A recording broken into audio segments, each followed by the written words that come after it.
Offensively, we hit some shots, and the last two games when we hit shots, we scored points, and I thought that was a big factor. Our quarterback was very efficient. Again, I thought that was really something. And, just overall, we got off to a good start, and we got off to a good start. Our crowd was unbelievable. I think we had 7 false starts, and I've said this before. I think this is the best home field advantage there is in college football because of our fans, and they were loud. It was extremely loud. They were a big part of our success tonight. But I'm proud of our team. It's a good step in the right direction. Questions? Statistically, that was one of the best efficiency performances by a quarterback since Cam. For him to complete 4 deep shots against the number 9 pass defense in the country, what does this say about Jarrett's development already? Well, I think you see him every week getting more and more comfortable. We're protecting him, well, and the guys are making plays. Our receivers are growing up, and they're making plays down the field.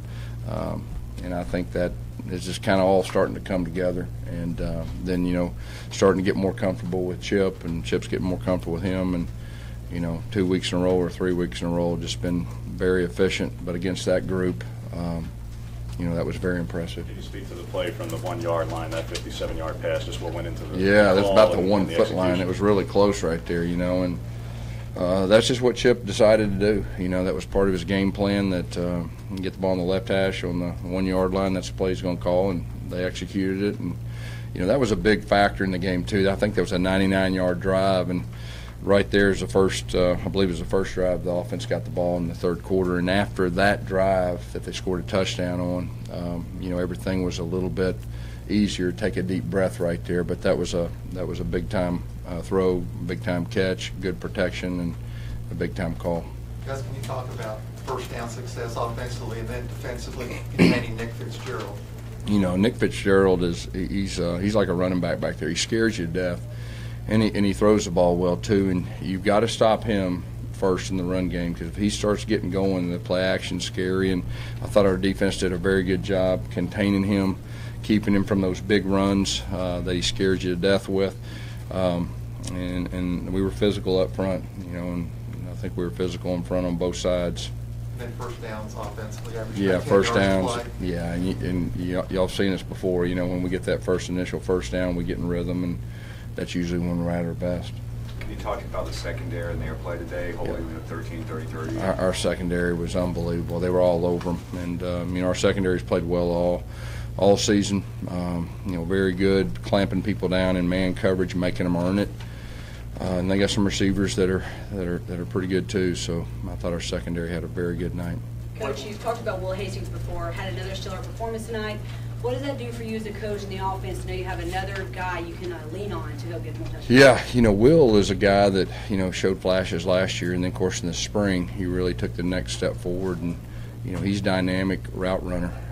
When he gets space on people, he's really tough to handle, and he scored on the double move and did a super job, on that play. Yes, it doesn't seem like a lot of people have figured out how to block Jeff Holland yet this year. Another pretty spectacular performance out of him. Yeah. He keeps getting better every week. He's really raised his level. He's taken his game to the next level. He did that in the spring, and it's carried over here in games, and he's a weapon. I think he caused a couple of those false starts too, along with the noise just when he widened out, and he's such a good edge speed rusher, and he's playing the run well too. He's just really raising his game. I just want to throw a stat out at you. You're the only team in the FBS that hasn't allowed more than 14 points all season. When you your wildest dreams have expected that 5 games this season? We had a good defense last year, and we had a lot of guys coming back, and you could tell in the spring it was different. They have a different attitude. They know Coach Steele's defense inside and out. They're playing extremely hard. They're playing with that edge. But no, I wasn't aware of that. That's a great stat, and hopefully we can keep building upon that. Obviously, a new wrinkle with the Wildcat there, flipping it to Jarrett for that deep pass to Darius. Yeah. What went into that?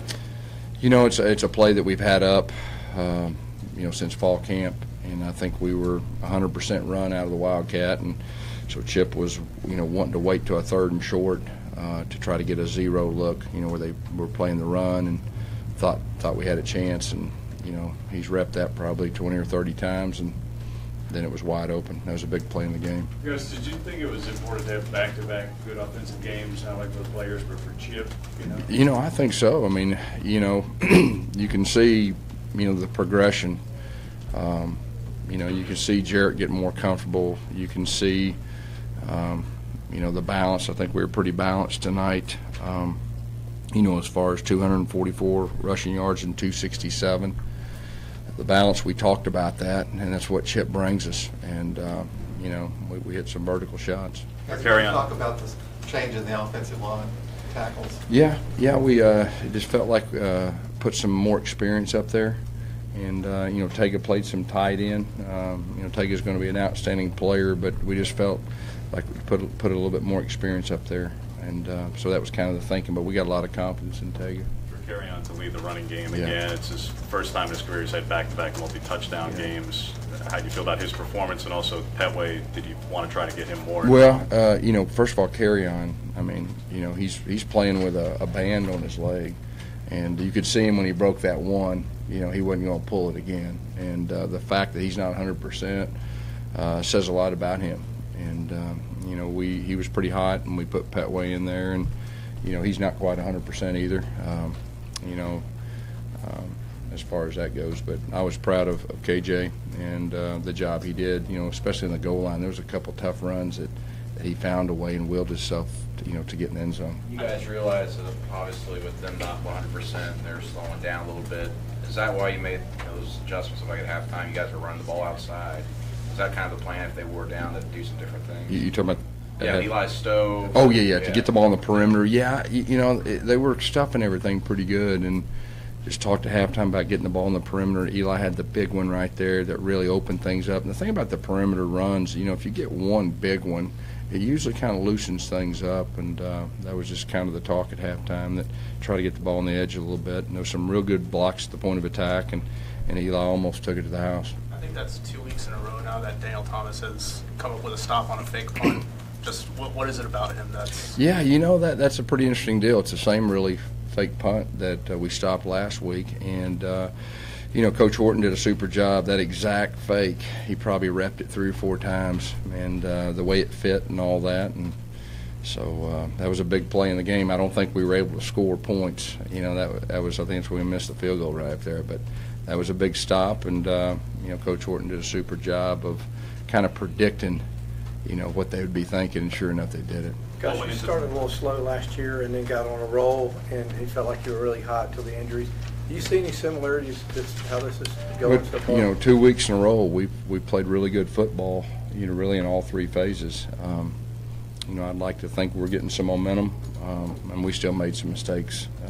We can get better on third downs and things like that, but, you know, if we keep it improving just a little bit each week, we got a chance to be a good football team. What went into the decision to go with Aiden Marshall, and how do you feel that? You know, he has been practicing very well, and the last 2 weeks he probably won the competition, you know, at practice, and so we just felt strong, give him an opportunity. I thought he played well. I thought he had some good kicks. The moment wasn't too big. A lot of times, you know, you worry about that, but he did a good job, and you know, I was impressed. Trey Williams hasn't been able to play. Yeah, you know, Trey, a little banged up. Obviously, we kept him out last week. He could have played tonight, an emergency situation. Obviously, it was fortunate that we were able to rest him another week, you know, as far as that goes. And Cam Martin was a little bit banged up, too, you know, from the last game, so we were able to hold him out. You know, Malik Miller, I thought, ran really hard, you know, when he was in the fourth quarter. So, you know. How important was it to have Javaris Davis back for dime personnel in particular, where he has that pick six? But Gus, you held Fitzgerald 2 for 13 on third down with both of his picks. So Yeah. how important was Javaris to that? Yeah, I mean, Javaris is he's an impact player for us. You know, we held him out last week. He played extremely well. Obviously, had the impact play on the pick six, and you know, he's one of our top defensive backs. And when he's on the field, you know, it really helps. Gus, Last one.